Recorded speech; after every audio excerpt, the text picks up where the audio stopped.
All right, what is going on, Chiefs Kingdom? Welcome back to another KC Sports Report live stream. I'm your host, Michael Darcy, and today I'm joined by Lucas Murphy. He hosts the Beat of KC, and Josh Fan is below me. We're going to break down the Chiefs' 30-24 loss to the Los Angeles Chargers at Arrowhead Stadium. You guys have heard my thoughts in my post-game show. Josh, why don't we go with you first? What are your initial reactions and takes on this game?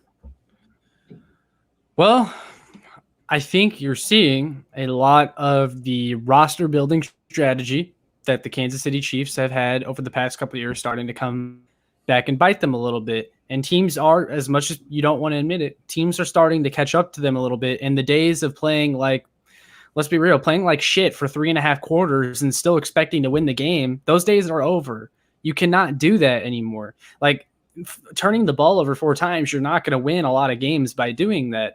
And I debated Lucas on Twitter because he said he was confident the Chiefs would still win and mentioned, the Texans 24-0 back in the playoffs. First of all, that team had a Super Bowl pedigree. We don't know. This team doesn't seem to have an identity. Second of all, this was a legit Chargers team that I feel like is going to give the Chiefs trouble down the road. This isn't the Bill O'Brien head coached Houston Texans. And I know they had some players on that team, but I think that's also an aspect in which the Chargers, had go their way this game was I thought Staley outcoached Andy Reid. Which, by the way, Andy Reid actually got sent home in an ambulance, which was a precaution. I think they believe that he's dehydrated, which isn't good. So prayers up to Andy Reid if you're watching this video. I don't know if that had any impact on his coaching ability.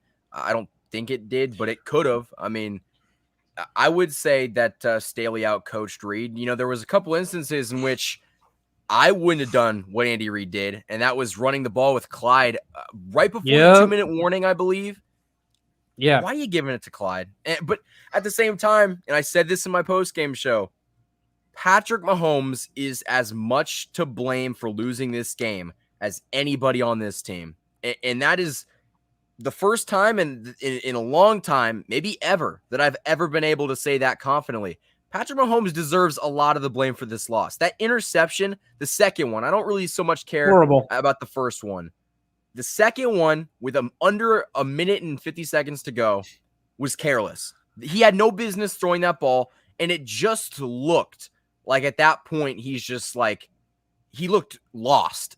And that's not a good thing. And we're not used to seeing that. So I guess before I go off, Lucas, what are your thoughts on this game and what are your major takeaways? I'm not as, panicked as most. I definitely had to put my phone down and step away from Twitter just because I think people's initial reactions to what happens is like the most extreme. I honestly think I get that this Kansas City Chiefs team is struggling in some facets, but we still have to look back and we were still driving towards the end of that game to even win the football game after having 4 turnovers, after having just looking awful for a stretch in a period of game. Patrick Mahomes was 27 of 44, only averaged 5.9 yards on his passes. He had 2 interceptions. Like, Patrick Mahomes can take accountability for this, but he's also a leader on this team and will take accountability. You still have to look at the positives. Clyde Edwards-Helaire only carried the ball 17 times, rushed for 100 yards, averaging almost 6 yards per carry, and Travis Kelce still coming out with 7 receptions for 104 yards. Like, there are positives to be had. This defense obviously improved, in my opinion. We saw what happens when Charvarius Ward is not playing and DeAndre Baker steps up. Not that Ward isn't a terrible corner, but he is not a starting I'll tell you one corner. thing, Lucas. Sorry to cut you off, but I would much rather have had Charvarius Ward on Mike Williams today than Mike Hughes. That was bad. I mean, it is what it is. I mean, that's just kind of how it goes. But you have to, next man up mentality in a way. I mean, we trade for him and you believe in him for a reason to give up what you gave up. I mean, is Bashaud Breeland carrying that? Probably not. So, that's my take. I mean, honestly, there were some – my biggest issue with what I'm seeing is that in the grand scheme of things, it isn't the offense. It's the fact that we can't apply pressure. in any Yeah, facet. and we'll get to Only- that. The only sack that came out from today was, Mike Dana, which I'm still happy for, but it was on the fact that it was, a mop-up play basically. But I think it's the fact that, Justin Herbert, 26 of 38, 281 yards, averaging almost 8 yards per pass, 4 touchdowns, was sacked 1 time for 6 yards with a rating of 125. That right there alone just speaks to how the game went, in my opinion. I think one of the also biggest issues from this game was the Chiefs did not have a pass catcher, not named Tyreek Hill and not named Travis Kelce, step up in this game. Even though it seemed like they were heavily covered a lot of the times, those were the only 2 players Mahomes seemed comfortable going to. Travis Kelce on Mahomes' last interception, there were 3 Chargers defenders ready to wallop him, even if he was going to catch that ball. Mhm. And Byron Pringle, he dropped 2 passes he should have caught today, including 1 on the last drive of the game. Marcus Kemp should not be seeing the field on anything but special teams. That was a horrid, terrible play by Marcus Kemp, dropping that ball that got picked off by Asante Samuel. Go back and look, though. Go back and look. It was a no-look pass that Mahomes threw behind him as well. I get what you're saying. But the thing is, but he wouldn't have been as open as he was if it wasn't a no-look. That's why the Mahomes no-look is so great. I get what you're saying, but it was still an off pass by Mahomes because he no-looked and it threw behind him and he had to reach back. I'm not saying he shouldn't have caught the football, but that was still a Mahomes mistake. Let's not take away how impressive that interception was, too. He had to leave his feet. He was floating through the air. So, that was just a really good pick. I mean, it was an unfortunate play that happened. But honestly, I think the biggest problem is this team is sloppy. They're just very, very sloppy. And that's not a typical Chiefs team. We haven't seen that's the trademark of the Chiefs, to play clean football and make other teams make mistakes. And we capitalize on those mistakes. In the past 2 weeks, other teams have been capitalizing on our mistakes. I mean, the fact that you should not have had to have the ball with a Hail Mary situation on your mind, because you should have drove down the field and you should have been able to score a touchdown. I mean, but you gave the ball away. It's just like the Chiefs gave the ball up 4 times. When is that ever going to result in a win? It's not. And I personally thought the defense was better today. I thought that they came out with more energy. They were good for about 2 drives. But they were good off and on. I think first half, I was happy with what they did in the first half. And then they kind of fell off a little bit. But at the same time, can you blame them for falling off when they're on the field the majority of the game because your offense just says, hey, Chargers, would you like the ball back? I mean, of course they're going to get tired. They're on the field the majority of the game. Yeah. I think I forgot what I was going to say. I'm drawing a blank. I think one of the biggest things for me on the offense is the fact that they don't know their roles. And I think that that's kind of an issue. Travis Kelce knows what he's expected to do. Tyreek Hill knows what he's expected to do. Outside of that, nobody knows what their role is. And what I mean by that is, Mecole Hardman, I don't think he expects to be the number 2, but people are saying he should be the number 2. Demarcus Robinson, we know he's not a number 2, but people are expecting him to do those types of things. And it's like those guys are just kind of jumbled in a group, and they don't really know what their role is. They don't know when that play call is going to come. I mean, hell, did you expect Jody Fortson to catch a touchdown today? I didn't.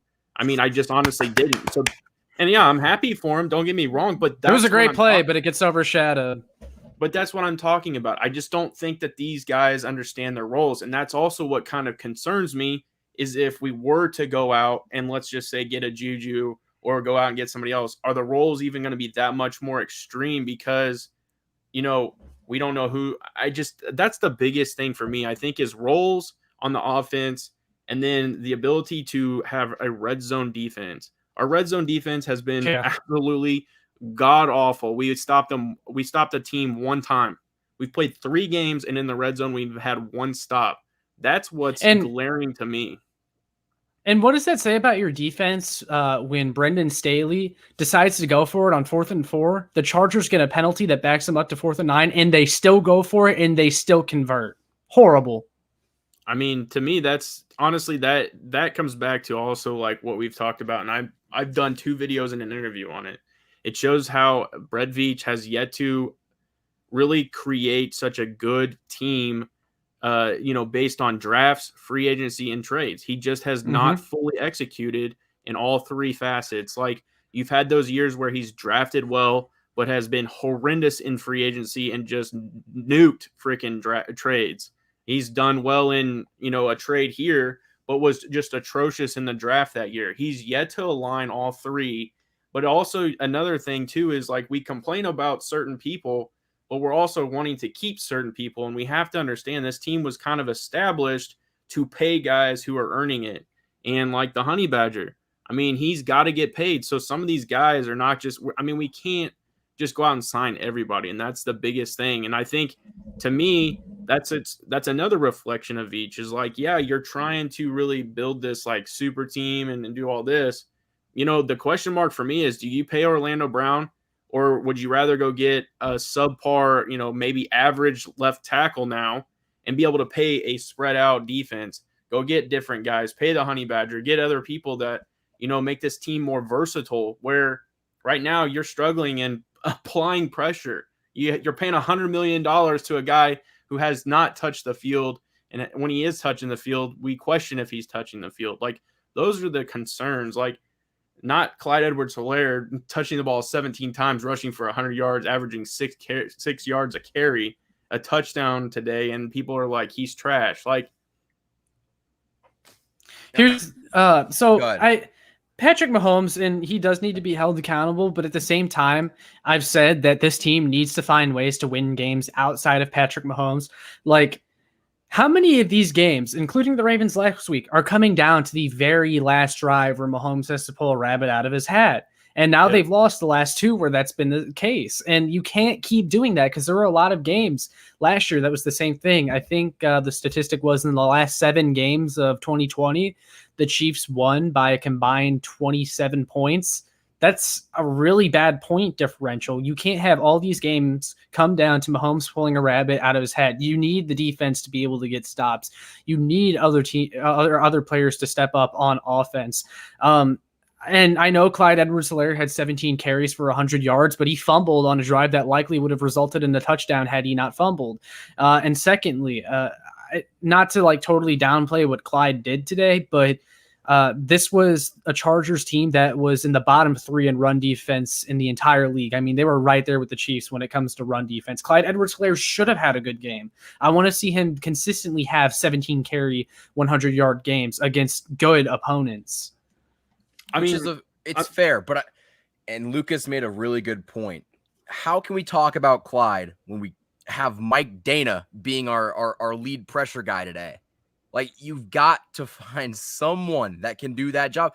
And it's like, and I'm not even really mad about the defense. It's just like, I think that normally if this team doesn't turn the ball over 4 times, they're going to win that game with this defense, because they got enough stops. I mean, hell, in the Baltimore game, I don't think they stopped them at all.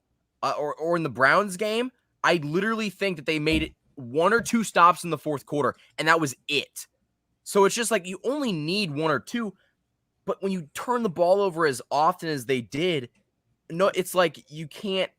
Our defense is not going to rise to the challenge and overcome a bad offense. It's just not how this team is constructed. And partly you could blame that on Brett Veach, but I think that the problem is, and what I'm more frustrated about, is it just looks like this team isn't playing at the level of which we all know they're capable of playing at. I think for me too, it's like, I get people alarming the bells, but the thing is okay, we may not get the 1 seed. This team is so competitive, and they will rebound. Like, the locker room, this is where as a locker room you come together. Like, people who've played football and understand the game, like, this is where you rally around each other, and you're going to have one of those games where you just put the foot down and you're going to annihilate somebody, and that's going to be the turning point. I think it's going to be whoever, I'd have to pull up the schedule. I can't remember. We play the Eagles next week. I mean, that right there alone, that could be. That has to be a blowout game. That has to be a game where the Chiefs come out and make a statement. I mean, if I'm the Eagles, I would be scared of this situation because of playing football and understanding what is going on. Like, I just think that there is going to be a turnaround, and that's just the way this team is. I mean, I just think there's too many people that would take accountability. Patrick Mahomes, I think Eric Bieniemy would step up and say, hey, the play calling's got to be better. We know the Honey Badger is that type of guy. Like, there's just so much that I honestly think that this isn't anywhere close to being over. And that's what's crazy is people are like, well, I don't know if we're going to make the playoffs. I don't know if this is even possible. The AFC West is out of question. That to me is crazy. Like, those are silly takes. Like, and I don't know. I'm still very, very pro Kansas City Chiefs. I think what they're doing, and they're trying to get stuff worked out and play calling and everything. Like, I'm not worried one bit, honestly. Here, really quickly, and I said this in my post-game show, the Chiefs no longer have the luxury of figuring things out later in the season. You've got a division in which the Raiders could win 10 games, the Broncos could win 10 games. Hell, I even before the season had the Chargers making the playoffs as a wild card team. I'm glad you brought this up. Keep going. You don't have that luxury. Like, you do not have that luxury. You've got to find a way to play your best football every single week. You cannot afford. You don't have the luxury of, we're going to figure it out next week because, heck, Chiefs are fourth in the division. I think it's not a cakewalk anymore. Here we go. It's not a cakewalk division anymore. I'm glad you brought this up.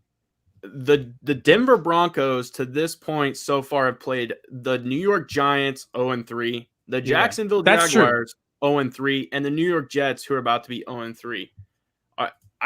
I can't take them serious right now. Their quarterback is Teddy Bridgewater. The Raiders currently, yes, they did play the Baltimore Ravens, but they're playing a Miami's Dolphins team right now, and they were trailing 14 to whatever. They're winning 25-14 right now. But the Raiders have hardly played. Who'd they play last week? They played the Steelers.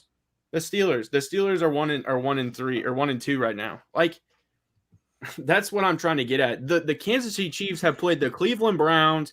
They have played the Baltimore Ravens, and they played a very, very good Chargers team. Like, that's my argument to that case is, like, I'm by no means worried. The Chargers are good. We saw that. But, man, those other teams have not played anybody yet. If you put their schedule against us, they're 0-3. But here's where my counter argument to your counter argument comes into hand. They don't get any better. Their schedules are not good because they did not win any games last year. So it's going to be like that for the rest of the year. And we're just kind of out of luck. I mean, the Chargers on top of that, the Raiders play the Chargers next week. Who wins that game? I don't know. Be honest. Like, if we really had to evaluate who wins that game, I would say Chargers, but I wouldn't be surprised if the Raiders won. But here's the thing. This is my point. I'll let you go. They play the Dolphins right now. Then they play the Chargers. Then they go to the whack-ass Bears. Then they play the Broncos. Then they play the Eagles. Then they play the Giants. They play the Chiefs until November 14th. Like, then they play the Bengals. Like, come on. Like, you know what I'm saying? Like, the Chiefs have played. If you go and look at their schedule, every team that they are playing is competing at the top of their division and more than likely are going to be playoff teams. Like, the Eagles still have a chance at doing something. They play the Cowboys, for God's sakes. Like, I mean, this is, to me, the schedules are a big thing. And I think that in the end, that's what's going to make Kansas City better because of the competitive level that they've played at. Go ahead. Sorry. So something that I will add is that, these teams, AFC West, might have maybe fool's gold. The Broncos are a team that played in both games and even won one of those games. I thought their defense got better this offseason. They're a team that – sorry, am I lagging real bad? Yeah, kind of. Let me hop out and hop back in. Yeah. All right. That's good. But I agree with both Josh and Lucas because, like, and I asked this off stream, what is so different about this year's Chiefs team personnel wise than in any other year that the Chiefs have had? If anything, and that's why, like, I said coming into the season that this Chiefs team is probably the most talented Chiefs team we had, because I thought that they had more in terms of, the offensive line's better.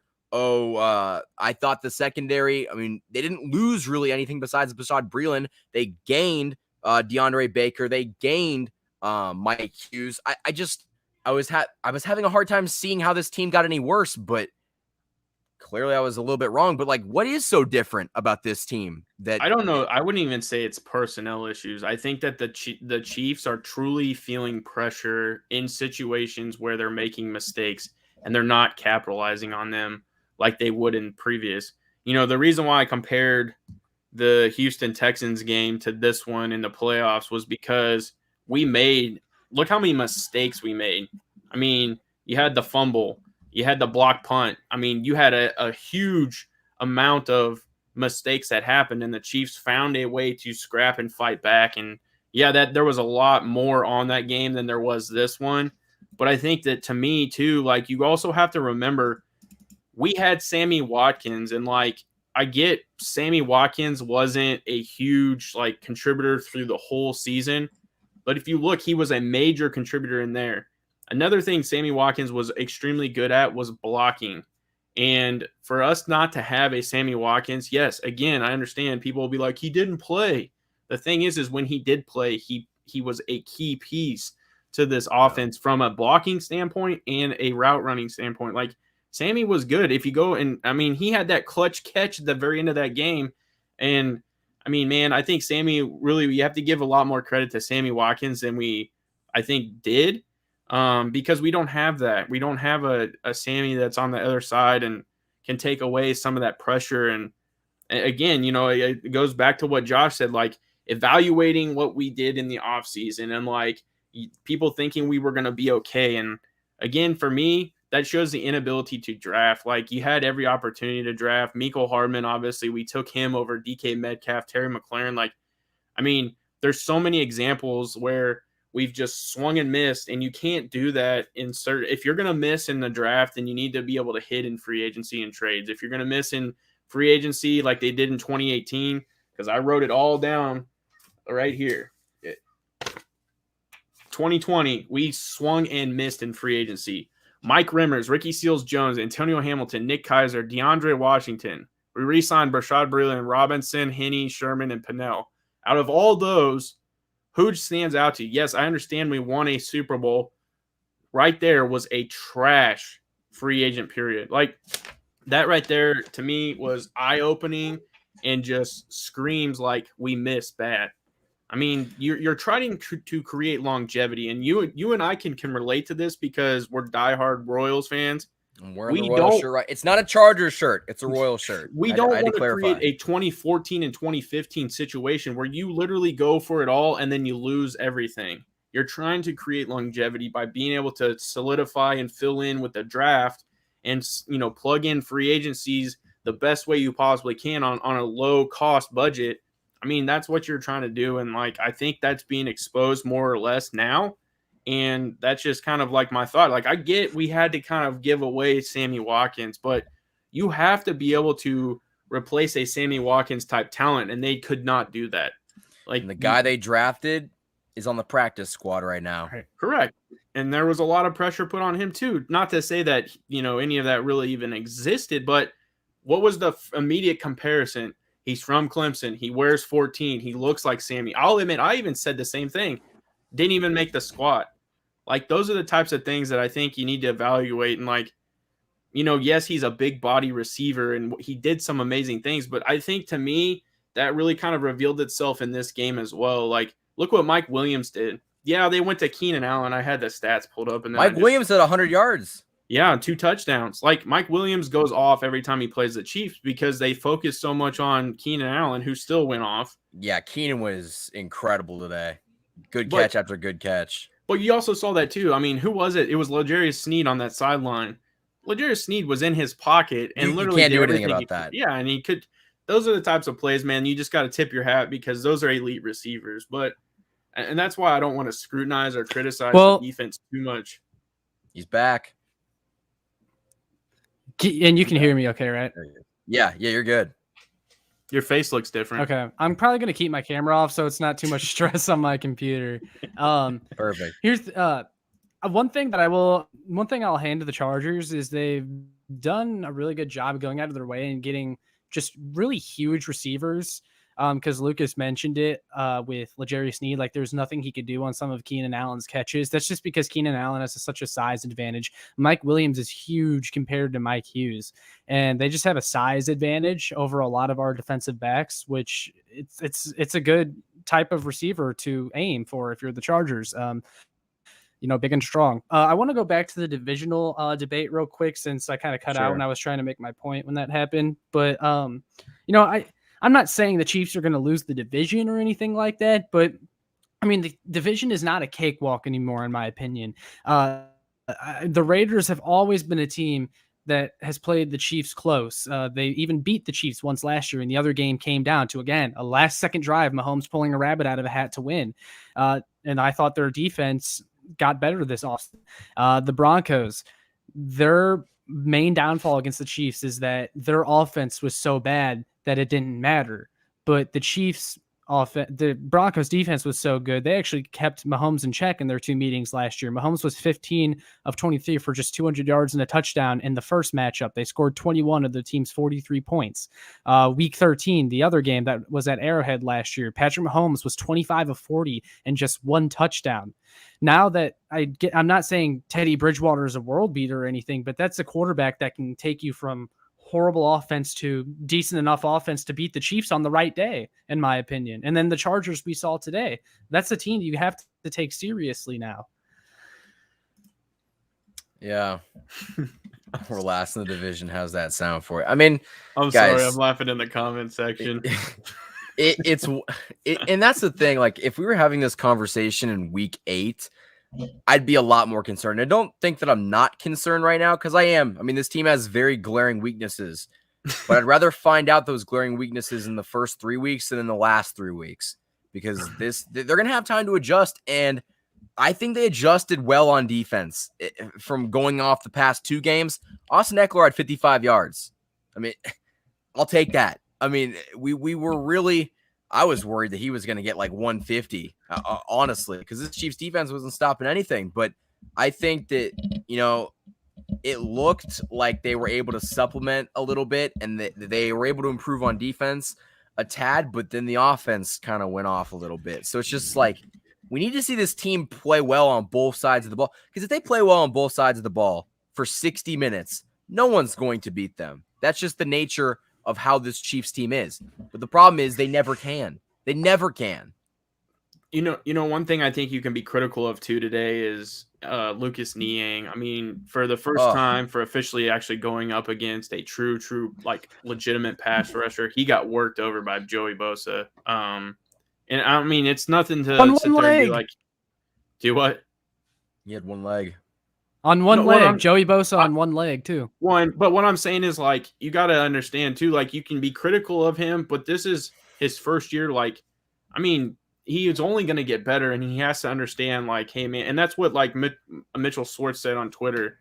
He's like, these guys are going to go back, and they're going to see this, and they're going to learn from this because they're so young, and they understand, what they have to do and to improve. And, like, for me, that's much better than what we kind of had going into the later portion of last year. Like, for Lucas Niang still getting beat, we were very much in this game. And I mean, I thought the offensive line was still good enough for them to win. And I agree. I do. But I mean, the reason why I wanted to highlight that is just because of the ability to rush the passer from Joey Bosa. And, I think Lucas Niang would openly admit, like, hey, I do have to get better. But I think, like you said, it's still the fact that the offensive line played well. And, I mean, Clyde was able to snap off 100 yards. I mean, I hate to keep saying that, and I get what you're saying with them being, like, one of the worst run defenses. But, Clyde still ran for only 17 times, 100 yards.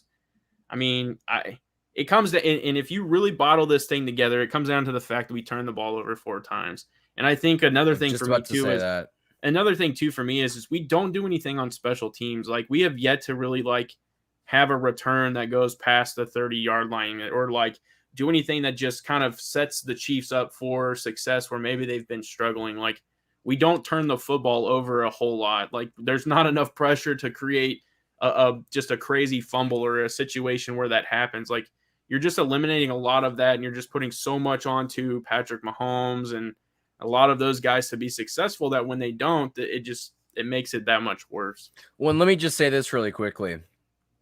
In the past 2 weeks, the Chiefs have made mistakes that ultimately end up costing them the game. They don't make those mistakes, they win. Regardless of how bad the defense was, Correct. regardless of if Clyde rushed for 50 yards or Frank Clark got to the quarterback and touched him at all. The Chiefs have been one mistake away in every game that they have lost this year from winning. If Mahomes doesn't throw that pick with under 2 minutes to go, who knows? Maybe they go down and maybe they score. If Clyde doesn't fumble the ball last week, they more than likely score. It's just like the Chiefs can play at a level that is not their best, and it's still almost good enough to win when you are making too many mistakes. I mean, that should almost... I just thought about that point as Lucas was talking. Like, think about how crazy that is. Could you imagine Raiders throwing 4 turnovers at an opposing team? You think that game's going to be anywhere close? No. It's not, and it's only because it's the Kansas City Chiefs. Now, I guess I'm trying to be somewhat positive here, but they clean up those mistakes, they will not lose. I mean, that's what I'm kind of trying to say. Like, we saw it last year. I think they kind of got lucky because they won that Dolphins game where Mahomes threw 3 interceptions, and I get that. But if they make one mistake a game, they're still going to have a chance to win because I think that this team puts so much pressure on the other team to be perfect. And when you have 4 turnovers, the pressure of them being perfect on the other side isn't as high because they don't have to be perfect because you're nowhere near to as good as you could have been. So I think that that's something. Once the Chiefs start to limit the turnovers and actually like take care of the football, they're going to win these games in which they're losing right now. I hope that's the case. I want to go on a quick mini rant here, though. Oh, it's all you. Lucas. Well, because Lucas kind of touched on it with like just the whole roster building and not being able to get pressure on the quarterback. That's what's most frustrating to me. And how many single weeks, whether it was Kingdom Crew or just going on each other's channel or just ourselves making videos, did we mention this team needs help on the defensive line? They need to get pressure on the quarterback this year. And here we are 3 weeks in, and they struggle to get even close to the quarterback. We said, I sound like a broken record. I mean, I say that a lot, but it's because we have to keep talking about it. This team could have and should have signed a defensive end, and they didn't. And I just don't understand it. They brought in Jerron Reed, who's yet to show me anything. And oh God, why move your best defensive tackle to defensive end, a position where I think so far he's been worse. And there's still some people out there that hold out hope that Frank Clark, when he comes back, is going to be that guy. He's not. Okay. It's been a 2.5 year sample size. Frank Clark is who he is. I'm done waiting on him. This team could have gotten a pass rusher. They didn't. I kind of talked myself into Treshaun Morton and Colin Saunders maybe taking the next step. I mean, they're just not that guy.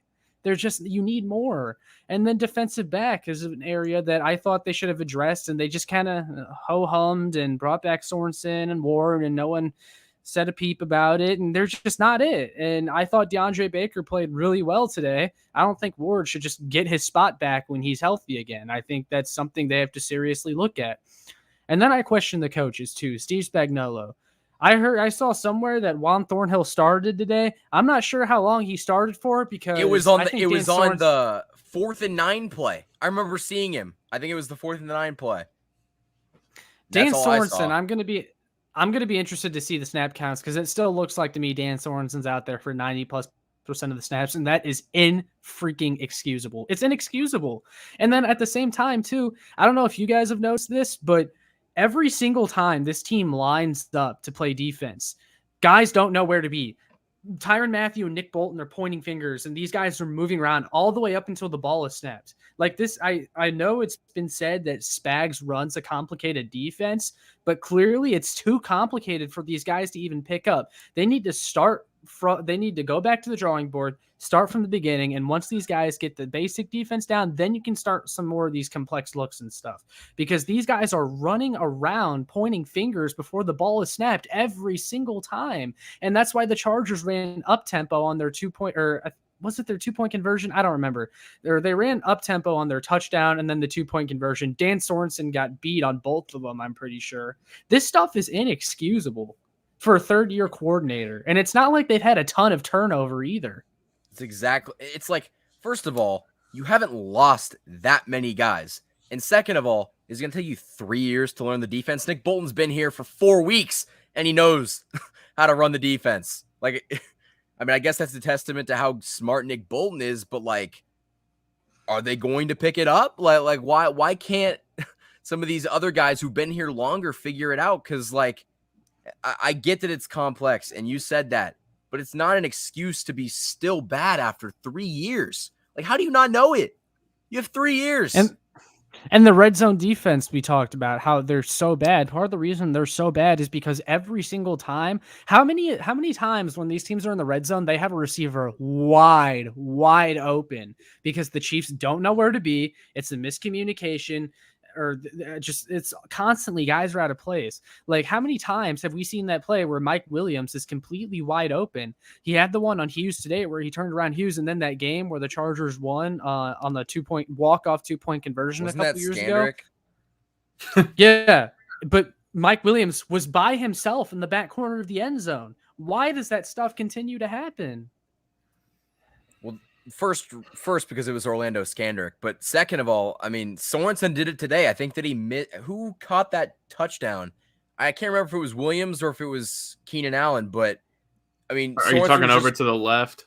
Yeah, Sorensen was just kind of looking around like, dog, that's you. It just, and it also doesn't seem like Tyrann Mathieu making as many plays as he has. And I mean, he had 2 picks last week. I get that, but like, I'm not really seeing him get tackles, and maybe that's just me, but it's just like this defense is like all bark but no bite, I guess you could say. Like that's something I pointed out that's a red flag for me too. Is I gave them the first week because Tyrann Mathieu wasn't out there, and he's kind of the pseudo secondary coordinator in a way. Like when Tyrann Mathieu's out there, the other players are comfortable because Matthew's really smart, and he'll be like, hey, you need to get up closer to the line, or you need to be on that guy. But now he's back, and they're still doing this, and they're still pointing fingers, and they're not set. They're like, they rarely ever seem to be set. Yeah, it's just like, it's crazy because this is the best the Chiefs defense has played all year long. I mean, they still gave up 30 points, but at the end of the day, like, I thought that the defense did enough the defense, just like the offensive line, did enough to win today. And the offense didn't. I mean, that's just kind of where I'm at. I feel like they didn't build up this defense enough. Some of it's on the coaches, and he needs to dumb down the scheme for the players, but also some of it too is just the Chiefs didn't bring in the guys that they should have. Like, at this point, like, Aldon Smith got released by the Seahawks. I take a serious look at him. Olivier Vernon, he's still out there. I take a serious look at him because this team needs some juice off the edge. Didn't Aldon Smith like get arrested recently? Like, just recently? He did, but it was like a battery charge. But I don't know the full story, and I don't know what's true, what's not. But basically, what I heard is that his sister's boyfriend, his sister's boyfriend abused his sister, and so as a result, he went and kicked the boyfriend's ass. Which, if that's actually what happened, then I mean, I don't blame the dude at all. But I don't know if this is fact or not. That's just what I heard. I'll tell you what, I would not want Aldon Smith kicking your ass. That dude's a monster. But it's just like here's the thing, and I don't want to go too deep. I don't want to go too deep down this road, but like, people will say that, oh, well, didn't Aldon Smith just get arrested? I mean, you brought in Frank Clark, who got kicked off Michigan for domestic violence in this past. Like, if you're willing to bring that guy in, then there's no excuses not to sign Aldon Smith to a veteran minimum if you're interested. And they released Taco Charlton. I completely forgot about that. Yeah, I would have liked to see him stick around. Yeah. I mean, like I said, I do believe that once this team limits some of the turnovers, they're going to win these games.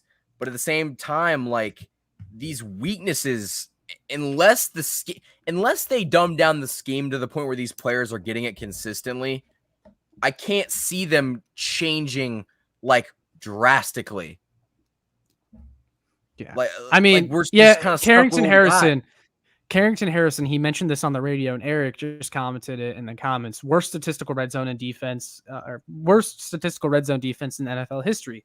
And Carrington Harrison, who I listened to at 610 Sports Radio, said this on his show this past week. The Chiefs are like, they have like a 75% allowed TD rate in the red zone. Like it's like 40 something in the last 50. Like that's the thing you look at, and you just accept maybe the Chiefs' red zone defense just isn't good. It's not going to be good, and it's just something they're going to have to deal with it so long as Steve Spagnuolo and most of that personnel is here. Like the Chiefs' red zone defense, it may never be fixed, and this is just what they're going to have to deal with. The problem is Spags isn't going anywhere, regardless of what we think. I mean, we saw how long Bob Sutton hung around. I mean, I don't think that Spags is as bad as Bob Sutton. Right. But how can you blame? Maybe you can't blame Spags because it's just like, dude, my players aren't learning the scheme. I don't have anybody to work with. You're giving me DeAndre Baker who got cut. It's just like maybe he is upset with the lack of talent given to him. I mean, Travarius Ward should not be a starting cornerback in the NFL, not for a championship contender. He's a good role piece. He can come off the bench, but it's just like, right. And honestly, that segues into this point. The Chiefs are at their best when people know their role, and you don't need Dan Sorensen to play 90% of the snaps. The Chiefs are at their best when everyone knows their job, and they play their job to perfection. Juan Thornhill, I don't give a crap because apparently it's nothing to do with meeting wise. He is not in any sort of trouble with the team. He just hasn't earned the spot back. I don't know what you're seeing out of Dan Sorensen. He's earned the spot back. I mean, and I like Sorensen, but the man's rapidly deteriorating in front of our eyes. We need to let him go. I mean, but he signs a 1-year deal next year. Yeah, probably because he. And some of that, I wonder, I said this with Sterling Holmes whenever I had him on my channel this past week when we were kind of ranting. But I wonder how many of these moves are like, I mean, we give Brett Veach a lot of crap for bringing these guys back, but how much of this is Andy and Spags going, hey, we love Sorensen. Can you make sure you bring him back for us? Because there's something deep down in me that has faith in Veach if he was on his own that he would be smart enough not to bring Sorensen back and get a better third safety. But something tells me this is Veach and Spags pulling the string saying, we love this guy. Make sure you bring him back. Yeah. I mean, they just go over it, Lucas. Go over it. In 2020, this is the starting point for me from free agent standpoint, because this was my point in this entire thing of criticizing Brett Veach. You're trying to create longevity. You're not trying to just create a super team and let it dissolve. Yeah. In 2020, he signed Mike Rimmers, Ricky Seals-Jones, Antonio Hamilton, Nick Keiser, DeAndre Washington, Brashad Breeland, Demarcus Robinson, Chad Henne, Richard Sherman, Mike Pennell. Out of any of those guys, one, are they on the team? And two, besides Demarcus Robinson, who gets playing time? Zero. I mean, in 2019, if you didn't sign the Honey Badger, he had Anthony Sherman, Brashad Breeland, Alex Okafor, Damian Wilson, Carlos Hyde, Blake Bell, Jeremiah Itachu. Trash. Forgot about Itachu. In 2018, Dustin Colquitt, DeAnthony Thomas, Anthony Hitchens, Sammy Watkins. And my argument for Sammy Watkins is there now more than ever because I think we're seeing what happens when he's not around. Like, I get was injury, he had issues, but you're missing out on a guy who had the ability to block and had the ability to be another threat, a true threat. Like, I mean, until 2021, where he addressed the line, was the most aggressive he was in free agency. His drafts until the last 2 years have been god-awful and very suspect. Like, if that's the case, because outside of that, every player, like Patrick Mahomes, he was not the GM. He could say he was the head scout or whatever, all he wants. He was not the GM. He did Right. not draft Chris Jones. He did not draft Tyreek Hill. He did not draft Demarcus Robinson. He did not draft Kareem Hunt. He did not draft a ton of guys. He has missed more and more and more on a lot of things that are creating longevity that is going to end up becoming an issue, and that's going to be my problem. Yeah, I mean, he's failing on the simple moves. And I was arguing with someone earlier on Twitter. They said, thinking about that one time the Chiefs were 6-4 and never lost again. And I said, well, to me, that team was a lot better. I think, we came into this season, people were saying this is the deepest team in the Chiefs Reed era. I said it. I don't see it anymore. I mean, I was anymore, yeah. But coming into it, I mean, and that's why I said, like, coming into it, I had every reason to believe that because they didn't really lose anybody. And I thought that the additions, I mean, dude, you traded for Orlando Brown Jr. You got Joe Tooney. I guess the offensive line has been better, but it's just like the depth at these positions that I thought that we had. I mean, I think that we do have depth, but it's just because the guys aren't any good. Like Charvarius Ward. Go ahead. I tweeted back at him because he was arguing that this team is better. It has more depth. And I said, here's a notable list of names that were on that 2019 Chiefs team that won the Super Bowl that are no longer here. Kendall Fuller, Emmanuel Ogbah, Damian Wilson, LaShawn McCoy, Sammy Watkins, Tano Passanio, Bashad Breeland, Mike Pennell. How many of those guys would you take back right now? I mean, I think it's a large chunk. I would happily take Sammy Watkins back. I would happily take Damian Wilson back. Emmanuel Ogbah would be our best edge defender. Kendall Fuller, I mean, he's solid. He's been real good back in Washington. Mike Pennell, I mean, with how bad the run defense has been, they stepped up today. But, I'd consider it.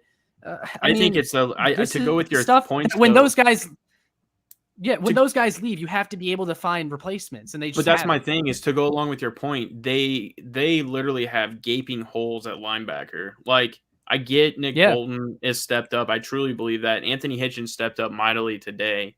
But you can't just rely on two guys. Like it's an exhausting sport. You guys are running out there constantly. When Michael made a perfect point today. When the defense is on there more than the offense, like it is an taxing, thing. So you got to have depth.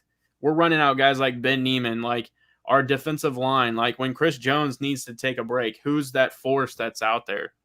You don't have a force opposite Chris Jones when he's on the field. That's my point. And and here's another thing. I mean, we're being critical of Spagnuolo, but he has to be able to coach. And I get that. You have to be that coach, but you're telling him to coach a group of guys. I said it. There you go. That's kind of what I'm getting at. And I'm not as critical on the team, I think, as most. Because I think that in the end, they're going to be able to get it done because of the things that go on inside that locker room. But I think what I'm going to be most critical of for a long time is going to be Brett Veach. I think until he proves that he can, be consistent in drafting and putting free agents in key positions, I mean, that's my biggest issue. Like when he really got put under the pressure, he went out and was aggressive and really excelled in addressing that offensive line. But he didn't look at anything else. Like he really didn't. Like that's what I said. And that's another thing. That's another thing C-Dot said on the radio this week. Yeah, the offensive line was this whole big thing, and he did a great job revamping it. But it kind of seems like that, in the process, he ignored these other positions, and they doubled down in a lot of spots. I thought Austin Blythe was fine. You got Allegretti as backup. They doubled down. They drafted Creed Humphrey, which Creed Humphrey's a great center, but did you really need it? Could have gotten a receiver. But I think they still have LDT. They still have. To your point with Creed, they have Kyle Long. But to your point with Creed, those are the types of guys you have to be able to get on your offensive line, and they're going to be cheap for a period of time, so you can pay other guys. Those are the moves you have to make because you can't go out and sign every walking body that's just a freak Pro Bowler because of that. So those Creed Humphrey guys were a need. Now I'm wondering, was Austin Blythe a need because we see Allegretti filling in. Even in training camp, we saw Allegretti snapping the football. So is Blythe, Kyle Long signed a very, very friendly deal. So I'm not overly concerned with that. But now you're I mean, the glaring thing is something we've talked about numerous times is the fact that you're paying a guy who's not playing, not producing it, and $100 million. It's going to come down to that. Once, maybe next year when he's gone, Anthony Hitchens is gone, we see that cap freed up. Maybe you really do see him shine and maybe make some tremendous moves. I'm going to be very, very, very, very critical of him next year because those guys are going to come off the books. If they don't, we have a problem. I'm not gonna lie. I wouldn't mind bringing Anthony Hitchens back. It's just you can't sign him to a $44 million I don't know. I don't remember what it was, but 54. It would 54. Maybe if I'm he pretty comes sure. back for a cheap deal, because I think Anthony Hitchens does provide you something. I mean, I think Anthony Hitchens plays good football now, but the problem is outside of Anthony Hitchens and Nick Bolton, you don't have anybody besides. I mean, Willie Gay is hurt. It's just like you need to put depth at these positions. And I think that, we mentioned receiver. I think that Brett Veach tried to get Schuster. I think he tried to get some guys. And when it kind of didn't go his way, there was no backup plan. There was no backup plan. 45, like he just, you're right. Yeah. 5 years, you kind of 45 stopped. million. Yeah, no, he just kind of stopped, Michael. I agree with you. Like, there was no backup plan. Like, yes, you swung and missed on Juju Smith-Schuster, but what was the plan after that? And Lucas was pounding the table for it for a while. Julio Jones, like, I think they checked in on Julio Jones, but I don't think they, like, seriously, like, made an offer or was like, we're trying to make this happen. And I just kind of feel like, that's a move that you should make if you could have. Because my point to that is that the way he's drafted, Julio Jones outdoes anything he drafts. Yes, right. Hands down. And I'm not saying that there was not better ways to go about it in the draft, but it's just Julio Jones. But for the ability to what we've seen him draft, Julio Jones outperforms anything that he would have drafted. Yeah. And then finishing my offensive line point real quick, and maybe Creed Humphrey's a bad example, just depending on how you look at it or how much you value the center position. But then also look at their depth at guard right now. Wiley, LDT, how long? I understand building depth and you don't want, what happened last year to ever happen again, but that's like extreme depth. Like there's one or two of those guys that may never touch the field this year. Like I feel like those are guys, capable bodies you could have traded for like the Texans package that with like a late round pick and get Brandon Cooks. Like there was no need for all those guys. And he attacked offensive line really hard. And it was great because he overdid it. He overhauled the offensive line, and I'm thankful that he did that. But again, he just kind of neglected these other positions in the process. And, something that I've noticed is that people talk about how when Veach first kind of took over in 2018, how bad that defense was. He revamped the entire defense, and they got it just good enough for us to win that 2019 Super Bowl. But here we are in 2021 yet again, and this defense is a major, major issue. So did he really overhaul it, or was it just good enough that, he couldn't be criticized for it? You know what I'm saying? Yeah. Like Frank Clark, that was a horrible move. People are like, oh yeah, he overhauled it, brought in Frank Clark, great move. Frank Clark was a horrible move in retrospect. Linebacker, Lucas mentioned it with the Raiders a couple weeks ago. They all of a sudden spent absolutely nothing to go get Denzel Perryman and KJ Wright, two capable linebackers, and we're trotting out Ben Neiman. That's just franchise. And I saw and we have the second most expensive defense in the league too, which is really sad. We're spending the second most on our defense out of any team in the league. And I don't know if you guys saw this, but there was this chart that came out on Twitter this week, and it showed the percentage of the snaps that each NFL team's 2018 draft picks had played. I don't know if you guys saw it. It was like these little loading bars, and it showed the percentage of snaps their draft picks had played. There were about 3 guys on the Chiefs portion that had, like, there was nothing inside the bar. Like, they didn't play. That's pathetic. That's pathetic drafting. Like the guys, the only one that I can think about from 18 that like actually plays is Noddy, and maybe they give my guy Armani Watts a snap here or there. I mean. Yeah, and we overrate, and we overrate Noddy too. Like a lot of people talk, like Noddy's good at what he does, but every good team in the NFL is a Derek Noddy type player. But we talk about him like he's this gem from the 2018 class, which it's not. He's just a solid football player. That's just what he is. I mean, but he was the only good player taken from that draft, which is why people feel that way. Yeah. and like I said, I hope we look back at this live stream at the end of the season and be like, wow, we overreacted. But the only thing that I can think about right now is seeing this team fall short because they're lacking something. And I hope that I'm wrong. And I hope Brett Veach is like, hey, we got to go out and get something, whether it's Josh Gordon. You're telling me that the Texans would not trade Brandon Cooks right now? I don't want him. Why? I'm prioritizing pass rusher. We need big-bodied receivers. We don't need we need a big receiver. We need somebody that has the ability to. Well, and one more thing, we need someone that can catch the football, like being real. I mean, I think they have a couple guys that can do it. For, They have a couple guys that can do it, but they don't use them. Again, criticizing the coaching staff and some of these personnel decisions, like Jody Fortson. What did I say all offseason long? That's a guy that you throw him a 50-50 ball, he's coming down with it 90% of the time. That's how you use jump ball ability like they did today in the red zone with Jody Fortson. That was an amazing play call. I loved it. And then Darius Fountain is... Yeah, Darius Fountain is someone who is a bigger body. They kind of call them Dwayne Bowe, compared him a little bit during preseason because he has that build and he can go up and get a ball. Yet they still have guys like Demarcus Robinson out there. He's catching the ball today and running back towards Patrick Mahomes after he caught the ball.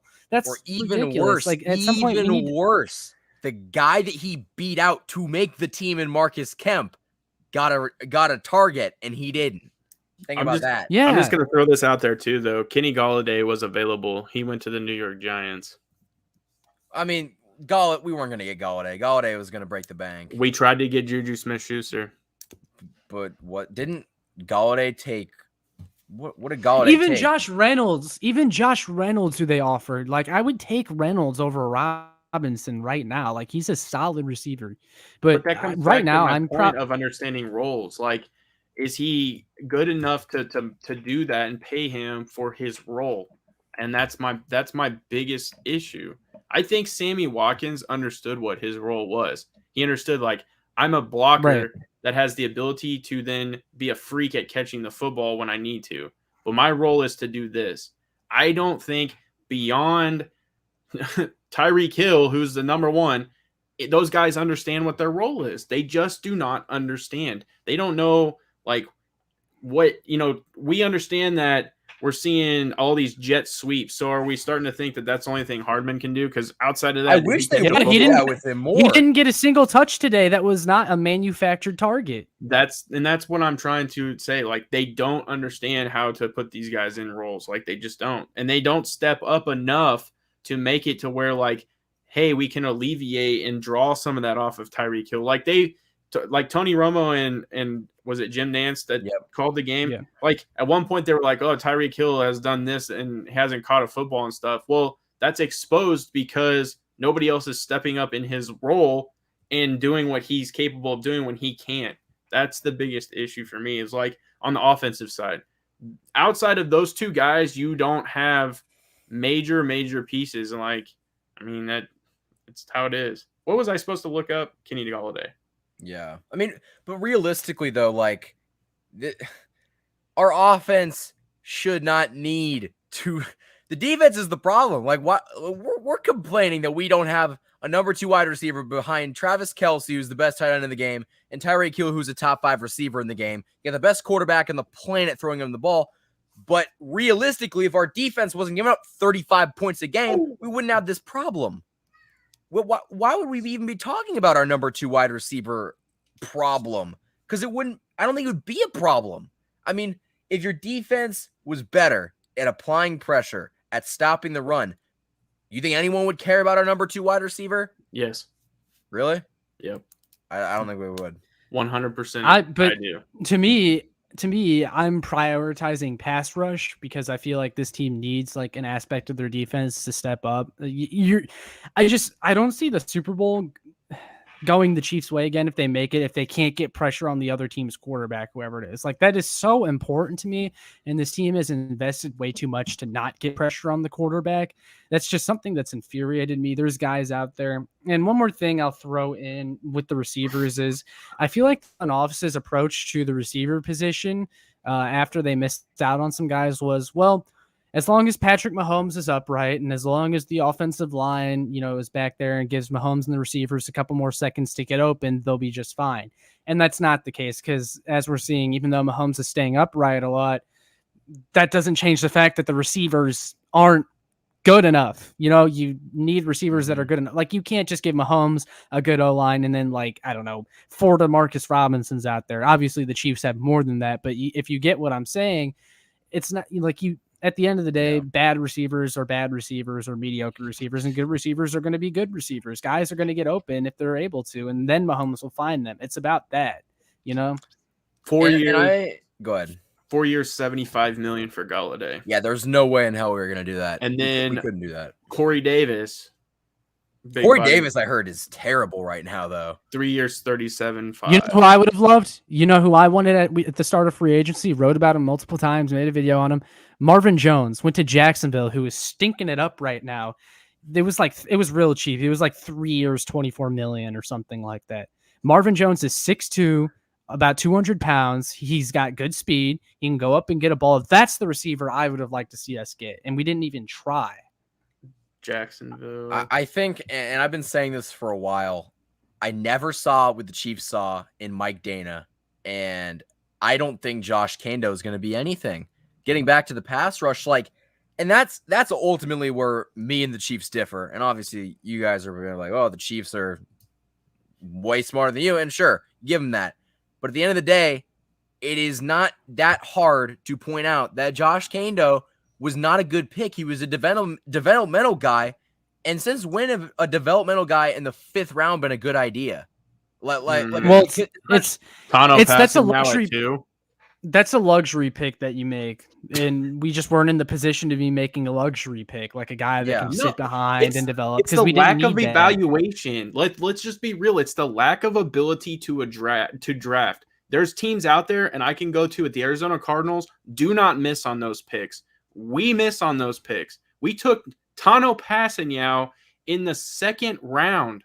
That was before Veach, though. That was I'm using those as examples. Yeah, you're right. And I'm not saying you're going to hit on every draft. I completely understand that. But when you miss consistently on guys like that, and you're letting other Pro Bowlers go to other teams because of your poor ass evaluation, DK Metcalf should be on this team. I do not care what route style he runs. I don't care. The guy is a freak, and we knew that going into the draft, and we didn't take him because of, we're trying to replicate Tyreek Hill. Garbage. Which I hate that, because DK can replicate Tyreek just fine. Like, they predicated it around that. Oh, he, is similar to Tyreek in play style. The only thing they have similar is speed. McCole is a completely different player besides that. DK Metcalf, also a burner himself. So that goes up and gets the damn football. Yes. To answer Marvin Jones, 2 years, 12.5. Yeah. Oh, we could have done that. Like, that to me is we could have done that. 5th round pick, 2012. I just, and sorry, there's a comment, Arrow Podcast. He said Mahomes ? Kelsey Hill. Okay, I think he was referring to us, like, criticizing the weapons outside of Kelsey Hill. But my point to that is, like, you see times where, like, Kelsey is triple covered or Derwin James is covering him, who does an incredible job covering Kelsey. And then Tyreek Hill he had a pedestrian day, and you're trying to go to guys outside of that, and they're not getting the job done. Like Marcus Kemp and Byron Pringle, who drops 2 critical balls, and McCole Hardman, who didn't have a touch that wasn't a handoff today. Yeah. And it's just like, put the guys that, and maybe this is just me overthinking it, but I feel like the Chiefs haven't done a good job, and it all comes back to talent evaluation. The Chiefs don't understand what roles to give guys. Juan Thornhill needs to start. I've said this already in this live stream. If Juan Thornhill is starting, that's going to allow Dan Sorensen to play like a hybrid linebacker role in which he's not going to get torched in coverage.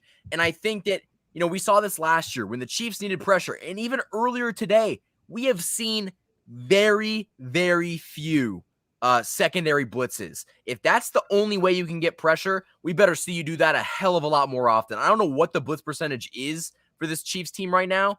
Haven't been doing it enough. It's just where we're at right now. Yep. I agree. I mean, there were a couple times where they went to blitz today, and like you knew it was coming because like it was visible when they did it. I mean, they sent like 2 or 3 guys, and they noticeably got pressure. I felt like they should have done that more, but yeah, I completely agree. I got to say though, I'm gonna hop out. I gotta run, but Gotcha. thanks for having me on again, Michael and Lucas. Of course. Thanks for coming on too, because I totally enjoy this. We're gonna have to get back together sometime this week and record something because it's super fun every single time. Yeah. For sure. With My that tummy's growling. With that being said, I am going to end it. Lucas is running on 0 hours of sleep. I got a math test due, so I am going to end this live stream. I do appreciate everybody for coming out. Obviously, this live stream could have probably been more positive, but, you know, that's just kind of where we're at right now. That's our live reaction. That's just what we're feeling internally, and I think that, you know, we kind of show a lot of what Chiefs Kingdom is feeling right now, and that is that's kind of why we're here. So with that being said, Lucas, where can the people find you? The Beat of KC. You can find me on Twitter at the Beat of KC, the YouTube channel, the Beat of KC, and you will find me writing and doing podcasts and stuff over at the SIA network. Yeah, shout out to Lucas for getting that job. That's a good gig. You can follow the show on Twitter. That's at KC Sports Report. I was live tweeting a little bit today, which kind of got me in trouble a few times, but that just is what it is. Instagram, that's KC_Sports Report. Subscribe to the channel if you haven't already. I did make a post-game show before this live stream started, so go check that out. It should be interesting. That's also my thought. So yeah, with that being said, guys, I appreciate you watching and have a great rest of your Sunday night.